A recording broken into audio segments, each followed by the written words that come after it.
Ooh, I bet it's chilly out there on that water next to Lady Liberty. God bless her for staying out there on this chilly, chilly morning. Millions of people have made financial... Just looking for money. Oh, geez. I was like, what is going on over here? Nothing in this bad boy. Well, millions of people have made financial resolutions for 2022, but how do we make sure we're actually achieving those goals we set for ourselves? You know, so Steve Siebold is a certified financial educator, author of the book, How Money Works, Stop Being a Sucker. He joins us live this morning to talk so much about this. So, Steve, good to see you. Help us out here, because I need to fill this wallet with something that's just not receipts, right? So the title of your book really says it all. So how are we suckers when it comes to money?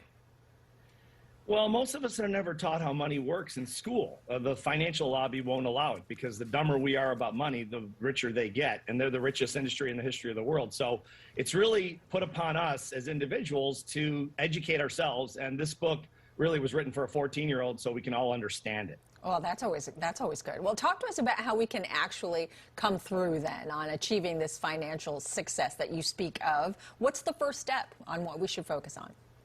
Well, I think find a goal that motivates you financially. And that could be any number, any type of goal, but something that really motivates you, that you can really get your energy behind and really move towards. And then educate yourself on some basic financial principles. That's really all most people need, and then start to pursue it. So it's the why. Yeah, you know, and we hear about this idea of like side hustles and so on and so forth, right? So what are the ways, I guess, that you can go beyond your daily salary, create these multiple streams of income?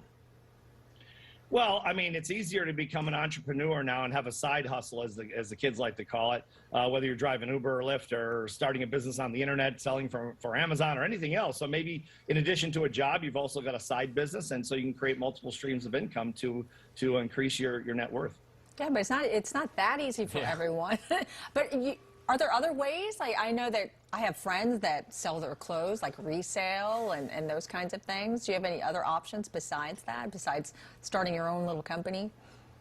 Yeah, definitely. I mean, look at all the things we don't use in our homes. I mean, it's unbelievable, right? I mean, over Christmas, I've been cleaning out closets all over, and it's just unbelievable the stuff we accumulate. So sure, to your point, I mean, sell things that you're not using, that type of thing. But also, just on the business front, just going back to it for a second, there's mentors. You know, get a mentor. Yeah. Every entrepreneur I know is a mentor. Just like you guys had mentors probably to get into the world of television that kind of guide you along the way, and most people are willing to do it that are successful. So, you know, so here's the thing. You know, once we have the idea and the why and all that, it may sound like it's a plan, but then there's this idea of holding yourself accountable, which many people just don't do. I, for myself, am like, oh, well, you know what? I'm just going to splurge a little bit here, and I'll make up for it later on, and, you know, so on and so forth, and then that starts the whole cycle, right? So how do you hold yourself accountable? all right, Dan, I might pass this back to you because I know you're doing dry January because I'm watching the show. So you tell me, how are you keeping yourself accountable for not drinking? Well, it's what I say, it's the Italian guilt. That's good. No, I think really to tell people about it, put it in writing. Tell people around you about your goal. It always puts some pressure on you. And then again, as you guys mentioned a second ago, think about your why and why you're really doing this. What is the purpose, and how can it benefit you if you succeed? Yeah, but it can be scary, though. It can be scary for a lot of folks. A lot of people might be thinking, you know, this is too hard. I don't think I can do it. So when it comes to starting a new business or new business venture, how do we make sure we aren't holding ourselves back from our full potential? Well, I think you're right. It can be scary, especially if you've never done it before, if you've never achieved financial independence or just being comfortable with money. I think taking baby steps, you know, taking it slow, taking little steps at a time, set small goals, incremental goals, and then build your way up. And you'll find yourself becoming very comfortable, especially the more money that you accumulate, because it gives you a sense of comfort and peace of mind.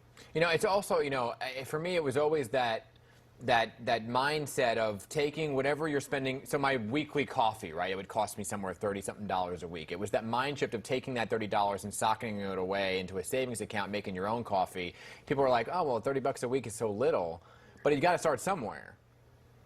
Yeah, you're totally right. I mean, if once you understand how compound interest really works, and they should teach this in schools, and they don't, again, but how it really works. People think they understand compound interest, but if they really understood it, they would say probably what Einstein said, which is it's the eighth wonder of the world, the mathematical world, because it adds up. Well, you're totally right, Dan. I mean, the $30 really adds up over, say, 3 to 5 years. Right. You'd be amazed with compound interest growing tax-free what it can amount to. Well, you know, my husband and I have we just opened up a debit account for both our girls, and one is 9 and one is 6, to just kind of teach them what you're saying that they should be teaching in school.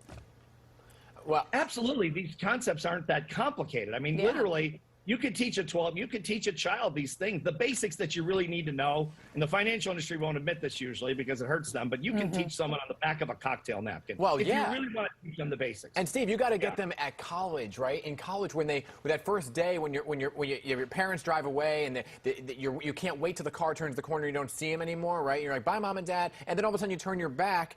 And there's the credit card table that's like, hey, your parents are gone. Sign this right here, right? And here's like 75,000 interest rate.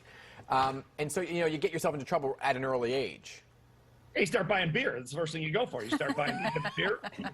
No, not you, Dan. Not you. Not this month. It's dry January. Not this month. Not in February. You're good to go. Not January. Right. But, yeah, you're absolutely right. Because I mean, they sock it to the kids because they know they don't know the difference and they don't know what they're going to end up being saddled with. And all of a sudden, they think it's free money, and of course, it's very expensive money. All right, Steve. Hey, that was great stuff. Good. Thank you so much for being here this morning, and check out his book. Okay, Steve. Thank you very much. You want to plug it one more time? Thanks, guys. It's called absolutely.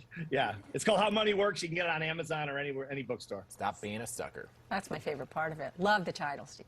Thanks again. All right. All right, 9:23, everybody, and I'll talk to you all in February. Okay, I'm going to stick with it for another January. All right. Another popular New Year's resolution: getting healthy.